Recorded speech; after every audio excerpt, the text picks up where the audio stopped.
নারীদের আচরণের বিড়ম্বনায় পড়েছেন অঙ্কুশ হাজরা, তাই তো এভাবেই করছেন প্রার্থনা। দৃশ্যটা টলিউড অভিনেতা অঙ্কুশ হাজরার নিজ প্রযোজিত দ্বিতীয় সিনেমা নারী চরিত্র বেজায় জটিলের প্রচারের স্বার্থে সদ্যই মুক্তি পেয়েছে যার টিজার।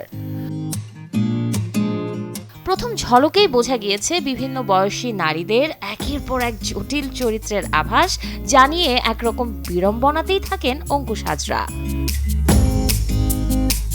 1 মিনিট 49 সেকেন্ডের সেই ভিডিও চিত্রে দেখা মিলেছে অবশ্য ছবির নায়িকা অঙ্কুশ হাজরার বাস্তবের জীবনসঙ্গী অঞ্জিলা সেনেরও।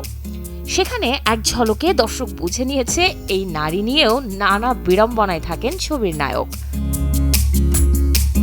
ছবির প্রেক্ষাপটে অঙ্কুশ হাজরাকে দেখা যাবে একজন ওয়েডিং ইভেন্ট ম্যানেজার হিসেবে। সেই সূত্রেই নানা সময় নারী চরিত্রকেই ডিল করতে হয় তার। পুরো সিনেমার গল্প দর্শকদের জন্য উপস্থাপন করা হয়েছে হাস্যরসাত্মক স্ক্রিপ্টিংয়ে, যেটি পরিচালনা করেছেন সুমিত সাহিল।